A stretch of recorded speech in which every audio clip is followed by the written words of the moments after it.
வணக்கம் மக்களே, நான் உங்களுக்கு நெடுக குக்கிங் வீடியோ போட்டு உங்களை போர் அடிக்க விருப்பம் இல்லை. இன்றைக்கு நான் உங்களுக்கு ஒரு ஜோசியம் சொல்லலாமன் இருக்கிறேன். என் ஃப்ரெண்ட் சரோ வந்திருக்கிறா. வணக்கம் சரோ. வணக்கம் சாந்தா. சரோ, ஒரு 6 மாதத்துக்கு உங்களுக்கு கஞ்சியும் கூழும் தான். அதுக்கப்புறம் அதுவே உங்களுக்கு பழகி போயிடும். என்ன கஞ்சியும் கூழும் என்ன சீப்பஸ்ட் உணவுன்னு வச்சிங்களா? கஞ்சி, கூழ், பழைய சோறு, பழந்தண்ணி இதெல்லாம் பாரம்பரியமான உணவு. அந்த நாளையில் இது எல்லாத்தையும் சாப்பிட்டு எங்களோட மக்கள் ஆரோக்கியமாக இப்போ எல்லாரும் சாப்பிட்றதும் இல்லை, மறந்து போயிட்டாங்க. இதெல்லாம் கடையில் அரிசியை வச்சுருக்கிற மாதிரி நிறைய அரிசி வச்சுருக்கிறீங்க. என்ன அந்த அரிசியை பற்றி கொஞ்சம் என்னென்ன அரிசின்னு சொல்லுங்களேன். எனக்கு ஒருக்கா உங்களுக்கு சொல்லிட்டா போச்சு சாந்தா. 1,65,000 வெரைட்டி இருக்குது. அதில் எங்களுக்கு 5 வெரைட்டி கிடைச்சது. அதை உங்களுக்கு எக்ஸ்பிளைன் பண்ணுறேன் சரியா? இந்த முதலாவது இந்த அரிசி பாருங்க, ஒரு சிவப்பு கலரில் இருக்குது. அது மாப்பிள்ளை சம்பா அரிசி. இது கைக்குத்தல் புழுங்கல் அரிசி. இது மூங்கில் அரிசி. 12 வருஷத்துக்கு ஒருக்கா தான் கிடைக்கும்.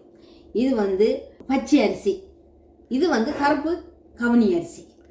ஓ, ஆரோக்கியமான அரிசிகள் எல்லாம் நீங்கள் தெரிஞ்சு வச்சுருக்கிறீங்க சார். அப்போ 1,65,000.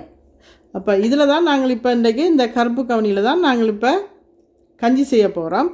இப்போ இதை பற்றி உங்களுக்கு இந்த இதில் இருக்கிற மருத்துவ குணத்தை பற்றி உங்களுக்கு சரோ இப்போ சொல்ல போகிறேன். கட்டாயமாக சொல்கிறேன். இது கருப்பு கவுனி அரிசி பார்த்தீங்கன்னா நல்ல கருப்பாக இருக்கும். இதை 8 மணித்தியாலும் ஊற வைக்கணும் சரியா?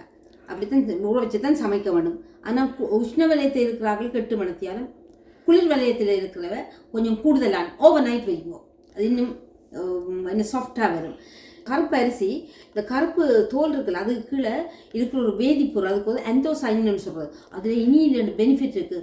நோமல் அழற்சியிலிருந்து புற்றுநோய் அழற்சி வரை தடை செய்யுது. மற்றது எங்களுக்கு மென்டல் நர்வ்ஸ், பிரெயின் நர்வ்ஸ் இதுகளை பலப்படுத்துது. சுகரை கண்ட்ரோலாக வச்சுருக்குது. அதோட இன்னொரு பெரிய ஒரு பெனிஃபிட் இருக்கு. ஊழ சதைய கரைச்சி வெளியேற்றுது. உங்களோட ஃபிகரை நல்லா வச்சிருக்கு. ஓ, அப்போ நாங்கள் இது டயட் பண்ணுறதுக்கு இது நல்ல அரிசின்னு சொல்கிறீங்க. Very good rice, very good. அப்போ இதில் தான் நாங்கள் இப்போ கஞ்சி செய்ய போகிறோம். வாங்க இப்போ நாங்கள் கஞ்சி எப்படி செய்கிறோன்னு பார்க்கலாம். இப்போ நான் கருப்பு கவுனி கஞ்சி வைக்கிறதுக்காக வேண்டி குக்கரில் வச்சுக்கேன். குக்கரில் தான் இதை நான் செய்ய போகிறேன்.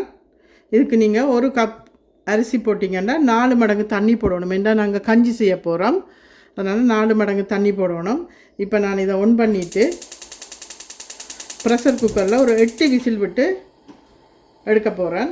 இப்போ நான் ப்ரெஷர் குக்கரை மூட போகிறேன். இப்போ நாங்கள் 8 விசில் விட்டு வர மட்டும் கொஞ்சம் நேரம் விடுவோம். இப்போ பாருங்க, நான் திருப்பி ஓப்பன் பண்ணி பார்த்தேன்னா 8 விசில் விட்டு அது அவியே இல்லை. திருப்பி எக்ஸ்ட்ரா நீங்கள் 1 கப்பு அரிசிக்கு 5 மடங்கு தண்ணி, 5 கப் தண்ணி போட்டிங்கன்னா தான் நீங்கள் கஞ்சிக்கு உங்களுக்கு சரியாக வரும். இப்போ பாருங்கள், இப்போ நான் தேங்காய் பால் 2வது பால் விட போகிறேன். விட்டு அடுப்பு ஆன் பண்ணுறேன்.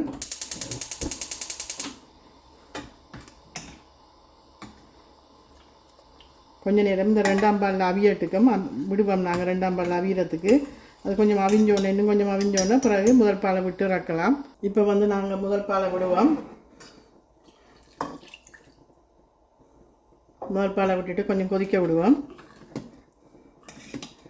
சார், இந்த அரிசி எப்படி இப்போ நாங்கள் நார்மலாக கஞ்சி காய்ச்சுற மாதிரி ஒரு ஃபுல்லாக அப்படி அவிஞ்ச மாதிரி இல்லை, இப்படி தான் இருக்குமா? அது கட்டாயம் இப்படி தான் இருக்குது. அந்த பிராண்ட் இருக்குல்ல, அது ரியலி திக். ஸோ இப்படி தான் இருக்குது.